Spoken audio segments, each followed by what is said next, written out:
Salam əziz müəllimlər, mən Murad müəllim. Bugün yenə sizlərlə birlikdəyik. Bu demək olar ki, çəkdiyim sonuncu videodur. Sual izahı üzərindən olan video. Amma bundan sonra nəzərinizə çatdırmaq istəyirəm ki, bir video çəkəcəm və orada sadəcə sizlərlə ümumi söhbət aparacağam və orada sizlər üçün bəzi sırf mövzu olaraq mövzuları vurğulayacağam ki, o mövzulara diqqətlə yanaşmağınızı xahiş edirəm sizdən. Yəni, imtahanda çox möhtəməl qarşınıza çıxa biləcək sualların gələcəyi mövzular.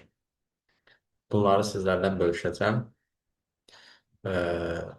Sadəcə hər zaman dediyim kimi, siz də mənə dəstək olun, kanala abunə olun ki, sayımız artsın və sayımız artdıqca da videolarımız daha çox insana gedib çatmış olacaqdır və hər kəs yararlanmış olacaqdır.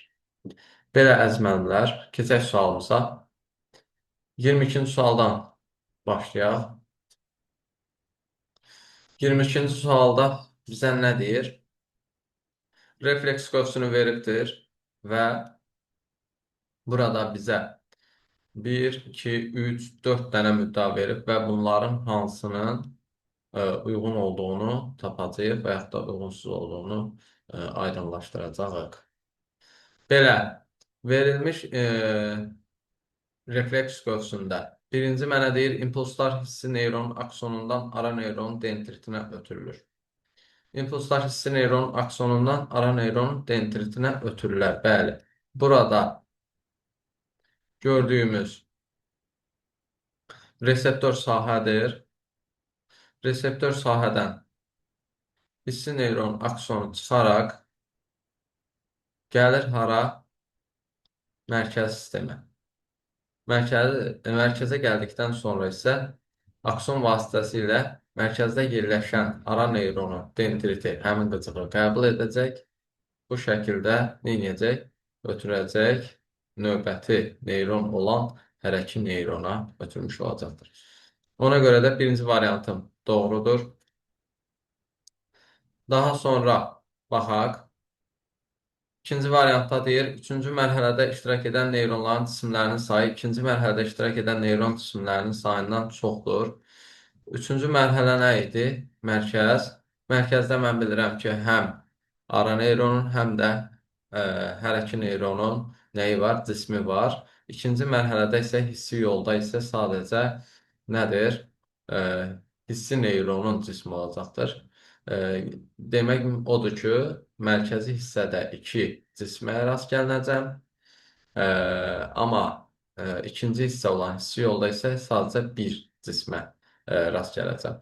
Demək ki, nədir? Üçüncü mərhələdə həqiqətən də iştirak edən neyron cisimlərin sayı ikinci mərhələdə iştirak edən neyron cisim sayından nə imiş? Çox imiş.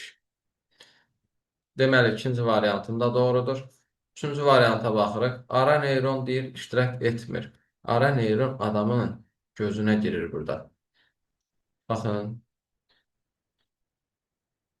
Ona görə də üçüncü variantım nə imiş? Yanlış imiş. Daha sonra baxaq nəyə? İmpulslar hissi neyron aksonundan bilavasitə hərəki neyron dendritinə ötürür.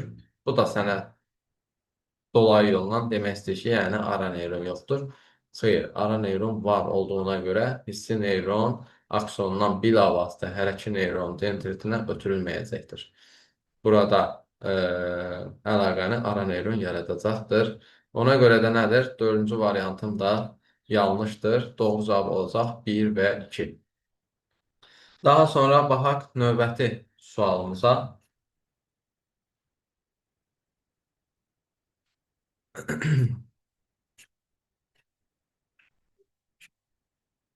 Növbəti sualımıza keçid edək.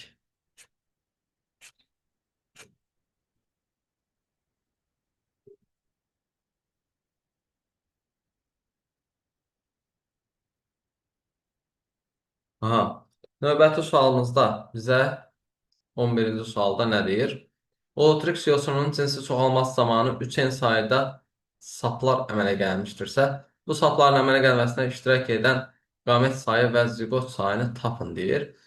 3n sayda saf əmələ gəlir. Tutaq ki, bu n-in yerinə bir rəqəm qoyam, 4 qoyum. 3 vur 4 nə eləyər? 12 eləyər. Tamam. N bərabər imiş, deməli məndə 4 özüm belə deyək. Atdım da bir rəqəm atıram. Tutaq ki, n-ə 4 verirəm.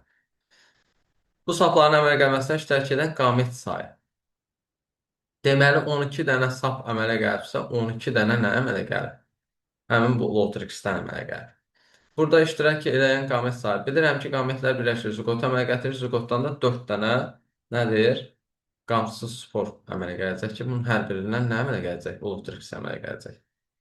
Demək ki, 12 dənə safın əmələ gəlməsi üçün 3 dənə ziqot lazımdır mənə ki, hərəsindən 4 dənə saf əmələ gəlsin. 3 dənə ziqot lazımdırsa, bu 3 ziqotun əmələ gəlməsi üçün neçə qamət lazımdır? 6 qamət lazım olacaq. 6 qamət lazım olacaqdır. Ziqot sayını tapın. Ziqot sayında zaten dedim ki, nədir? 3 dənə ziqot olmalıdır. Tamam. İndi mən ilk başda n-in yerinə rəqəm qoydum və digər sayları, qamət sayını və ziqot sayını isə 3 olaraq almış oldum. Mən bu 6 rəqəmini ümumi 3-enli variantdan necə alaram? 3-enim nə idi? 12 idi də. N-in yerinə 4 qoymuşdum. 12-dən 6 almaq üçün, qamət sayını almaq üçün nə edərəm? 12-ni bölərəm 2-yə. 12-ni bölərəm 2-yə. Yəni nəyi bölərəm 2-yə? 3-eni bölərəm də 2-yə. Bəs 3 ziqot almaq üçün nə edərəm? Bu səfər 12-ni 4-ə bölərəm. Yəni nəyi 4-ə bölərəm? 3n-i bölərəm 4-ə. Bu şəkildə baxdığım zaman variantlarda C variantının nədir? Doğru olduğunu görmüş olacaq. Daha sonra baxaq növbəti sualımıza.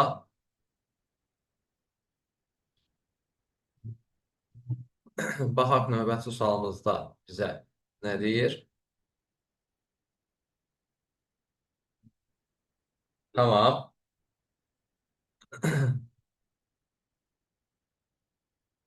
Şam ağacının yaşı endirsə, minimum neçə dəfə yarpaqlarını tökmüşdür, deyir. Minimum tökməyini istəyirsə, mən bunun yarpaq tökmə yaşına gəlib çatmağını 3 olaraq götürəcəm. 2-3 ildən bir yarpağını tökürdü, deyirdik. Və ilk yarpağın yetkinliyə çatıb tökülmə vaxtını 3 yaş kimi götürürəm. Və yaşı, ümumi yaşı nədir? N imiş. N-dirsə, mən bundan yarpağın həmin o yetkinlik yaşını 3 yaş kimi götürərəm və ümumi yaşdan çıxaram. Qalar mənim nəyim? Minimum yarpaq tökülmə sayım qalmış olacaqdır. Bu da doğru cavab olaraq B variantında uyğun gələcək. Məsəl üçün, mənim şam ağacının deyək ki, 20 yaşı var. 20 yaşı var. Minimum neçə dəfə yarpağını töküb deyirsə, mən 20-dən bu yarpaq tökülmə yaşının maksimumunu çıxaram ki, yerdə nə qalsın? Minimum qalsın da, yəni minimum 17 dəfə yarpağını tökmüş olsun. Əgər maksimum neçə dəfə yarpaq töküb desə, mən 20 yaşlı bir şam ağacının yaşından çıxaram nəyi? Yarpaq yetkinlik yaşını, yəni tökülmə yaşını daha tez götürərəm. Yəni 2 ildən bir götürərəm. Bu zaman qalar nə? 18. Demək ki, 18 dəfə yarpağını tökmüş olar. Belə, bu məsələləri də yəni bu şəkildə işləmiş olduq. Daha sonra keçək növbəti sualımıza. Növbəti sualımızda nə deyir bizə? 32-ci sualda deyir ki, böyük A kiçik A, böyük B kiçik B, böyük C kiçik C, böyük D kiçik D genotipli fərdlər neçə sort qamət hazırlayır deyir. İki əlamətə görə ilişiklik vardır. İki əlamətə görə ilişiklik vardır. Mən tutaq ki, bunu mən bu iki əlamətin ilişik olduğunu nəzərə alıram. Əgər bu iki əlamət ilişikdirsə, bunun ikisini birlikdə bir dənə heterozigot forma kimi götürürəm. Heterozigot forma kimi bir dənə götürdüm. Daha sonra bir dənə də heterozigotum burada, bir dənə də heterozigotum burada. Ümumi neçə heterozigotum oldu? 3 heterozigotum oldu. Qamət hesablayarkən nə edirdik? 2 üzəri n düsturundan n nə idi? Heterozigot sayım idi. Demək ki, buradan n-in yerinə nə qoyacam? 3 qoyacam. O da bərabər olacaq nəyə? 8-ə, yəni D variantı olmuş olacaqdır. Daha sonra keçək növbəti sualımıza. Uyğunluq pozulmuşdur deyir. Kalmar raketin reaktiv hərəkəti. Biz bilirik ki, kalmar nədir? Hərəkət edərkən sanki suyu öz arxa hissəsindən, nahiyəsindən e, sürətli şəkildə təzyiqlə vuraraq çıxardır və bu şəkildə özünü irəliyə doğru atır və bundan istifadə edərək bəli, raketin reaktiv hərəkəti kəşf olunmuşdur. Raket kəşf olunmuşdur. Deməli, burada uyğunluq var. Termit təyyarə, xeyr, termitə baxaraq biz təyyarəni kəşf etməmişik. Ona görə bu variantım yanlış olmuş olacaqdır. Yəni, doğru cavab bizim üçün olacaq nə? B variantı. Zümrütün dimdiyi pinset, bəli.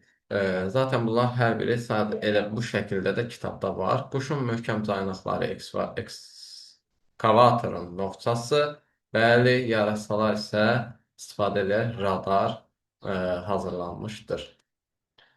Deməli, növbəti sual bir maskalanmadır. Maskalanma nə idi? Canlının özünü cansız bir əşyaya oxşatması idi də. Baxaq variantlarda adi gizgişənin xarici görünüşdə yandırıcı gizgişənə oxşaması, xeyr. Karabizənin parlaq rənginin olması, xeyr. Çöpçənin budağa oxşaması, bəli. Özünü neynir? Cansız bir əşyaya oxşadır ki, bu da C variantın doğru olmuş olacaqdır. Ağac qurbağasının zəhərli maddə ifraz etməsi, bu da deyil. Qışda dovşanın ağ rəngdə olması, bu da deyil. Yəni, doğru cavab olacaq C variantı. Daha sonra baxaq növbəti sualımıza. Bu son sualımız olacaq, səhv etmirəmsə. Aha.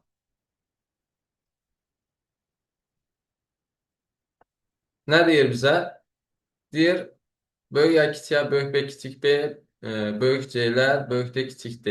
Digərini verir, böyük ya kiçik ya, böyük B-lər, böyük C, kiçik C, böyük D, böyük D.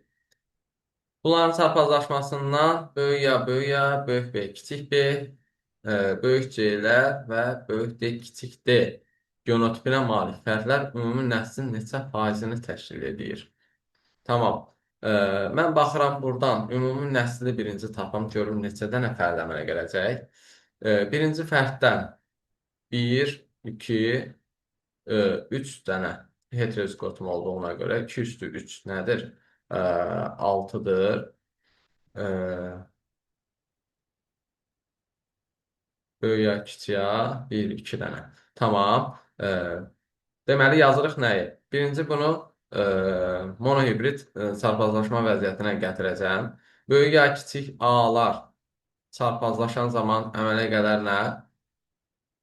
Böyük ya, 2 dənə böyük ya kiçiyə, bir dənə dənə kiçiyə. Daha sonra baxaram növbəti böyük B-lərlə, böyük B, kiçik B ilə böyük B-lər çarpazlaşan zaman əmələ gəlir nə? Böyük B, yenə böyük B, kiçik B. Daha sonra isə böyük C-lərlə böyük C, kiçik C çarpazlaşsın. Böyük C, kiçik C. Buradan böyük C, böyük C, böyük C, kiçik C əmələ gələcək. D-lərə baxdığımız zaman isə böyük D, kiçik D çarpazlaşacaq böyük D, böyük D ilə. Yenə böyük D, böyük D, sonra böyük D, kiçik D şəklində əmələ gələcək. Mənə verilən genotip budur, böyük ya. Bu 4 dənə fərdimin sadəcə birində mən böyük A gördüyümə görə nə yazaram? 4-dən 1 ehtimalından bu cür olacaq. Daha sonra böyük B, kiçik B. Bu iki fərdimin sadəcə birindədir bu böyük B, kiçik B. Olacaq 2-dən 1. Böyük C, böyük C. Yenə bu iki fərdin bir dənəsində bu şəkildə olmuş olacaq. 2, 1. Böyük D, kiçik D isə yenə bu iki fərdin sadəcə bir dənəsində böyük D, kiçik D gəldiyinə görə bunu da 2-dən 1 şəklində yazaram. Bunların hamısını vuraram bir-birinə. 4, 2, 8, 8, 2, 16, 16, 2, 32. 1 bölü 32 vur 100. Əmələ gələn bu genotip ümumi fərdin neçə faizini təşkil edir tapmaq üçün 1/32 vur 100 yazdım. O da eləyəcək nə? 3/1000-də 125 faiz olmuş olacaqdır. Yəni doğru cavabımız nədir? B variantıdır. Belə əziz müəllimlər, suallar bundan ibarət idi. Ümid edirəm ki, izah etdiyimiz hər bir sual sizlər üçün yararlı olur. Sizlərin nələrsə xatırlamanıza, təkrarlamanıza və öyrənməyinizə səbəb olur. Dinlədiyiniz üçün təşəkkür edirəm. Sağ olun, salamat qalın və növbəti videomu son olaraq paylaşacağım videonu izləməyi unutmayın. Sağ olun.